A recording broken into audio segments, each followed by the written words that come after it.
कर्पूरे गौरम करुणावतारम संसारे सारम भुजगेन्द्रहारम सदा वसंतम हृदयार्धविंदे भवम भवानी सहितम नमामि। हर हर शंभु शंभु। हर हर महादेव। आप सभी को प्रदोष व्रत की ढेर सारी शुभकामनाएं।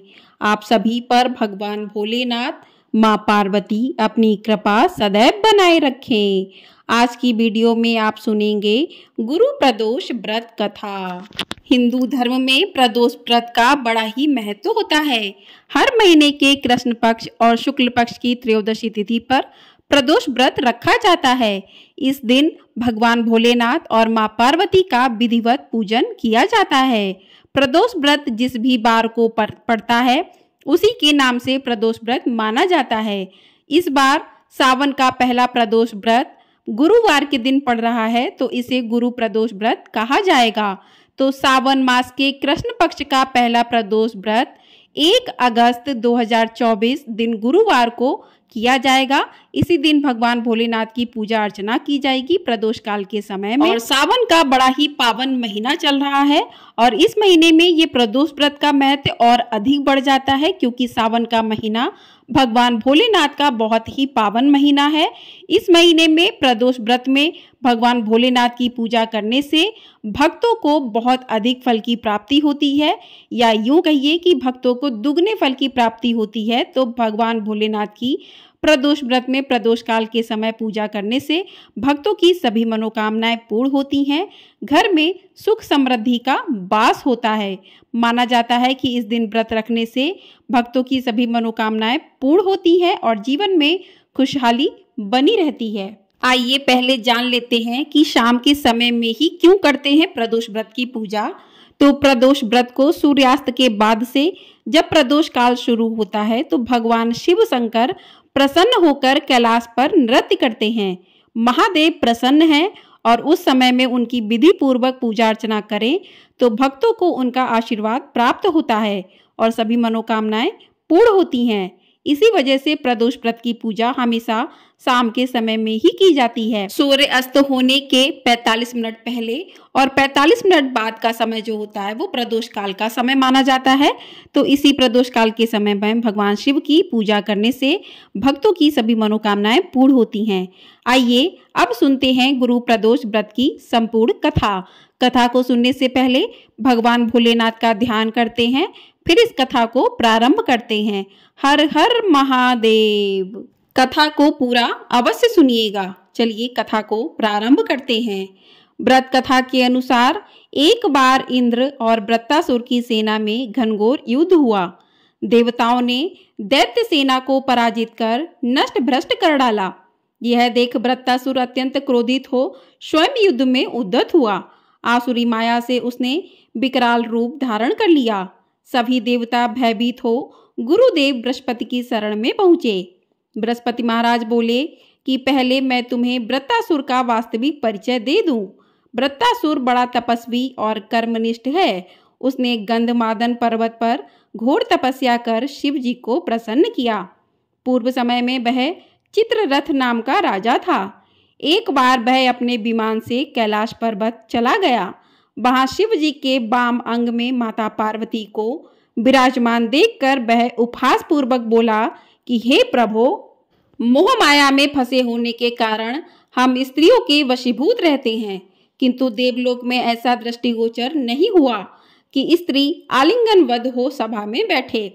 चित्ररथ के यह वचन सुन सर्वव्यापी शिवशंकर हंसकर बोले कि हे राजन, मेरा व्यवहारिक दृष्टिकोण पृथक है। मैंने मृत्युदाता कालकूट महाविष का पान किया है, फिर भी तुम साधारण जन की भांति मेरा उपहास उड़ाते हो। माता पार्वती क्रोधित हो चित्ररथ से संबोधित हुई, अरे दुष्ट, तूने सर्वव्यापी महेश्वर के साथ ही मेरा भी उपहास उड़ाया है। अतः मैं तुझे वह शिक्षा दूंगी कि फिर तू ऐसे संतों के उपहास का दुस्साहस नहीं करेगा। अब तू दैत्य स्वरूप धारण कर विमान से नीचे गिर, मैं तुझे शाप देती हूँ। जगदम्बा भवानी के अभिशाप से चित्ररथ राक्षस योनि को प्राप्त हुआ और त्वष्टता नामक ऋषि के श्रेष्ठ तप से उत्पन्न हो वृत्तासुर बना। गुरुदेव बृहस्पति आगे बोले कि वृत्तासुर बाल्यकाल से ही शिव भक्त रहा है, अतः हे इंद्र, तुम बृहस्पति प्रदोष व्रत कर भगवान शंकर को प्रसन्न करो। देवराज ने गुरुदेव की आज्ञा का पालन कर बृहस्पति प्रदोष व्रत किया। गुरु प्रदोष व्रत के प्रताप से इंद्र ने शीघ्र ही वृत्तासुर पर विजय प्राप्त कर ली और देवलोक में शांति छा गई।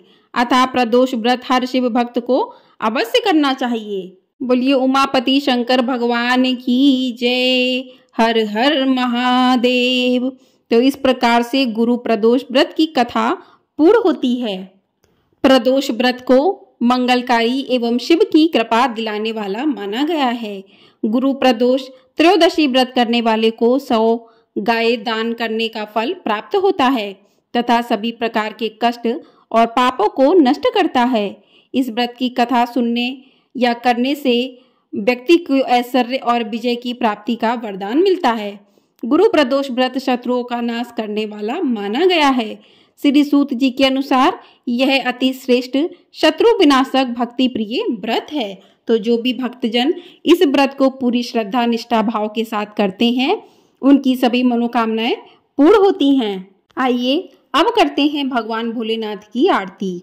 ओम जय शिव ओमकारा, स्वामी जय शिव ओमकारा, ब्रह्मा विष्णु सदा शिव अर्धांगी धारा। ओम जय शिव ओमकारा, एकानन चतुरानन पंचानन राजे, हंसानन गरुड़ासन वृषवाहन साजे। ओम जय शिव ओमकारा, 2 भुज 4 चतुर्भुज 10 भुज अति सोहे, त्रिगुण रूप निरुखता त्रिभुवन जन मोहे। ओम जय शिव ओमकारा, अक्षमाला वनमाला मुंडमाला धारी, त्रिपुरारी कंसारी करमाला धारी। ओम जय शिव ओमकारा, श्वेतांबर पीतांबर बागंबर अंगे, सनकादिक गरुड़ादिक भूतादिक संगे। ओम जय शिव ओमकारा, करके मध्य कमंडल चक्र त्रिशूलधारी, सुखकारी दुखहारी जगपालनकारी। ओम जय शिव ओमकारा, ब्रह्मा विष्णु सदा शिव जानत अविवेका, प्रणवाक्षर के मध्य ये तीनों एका।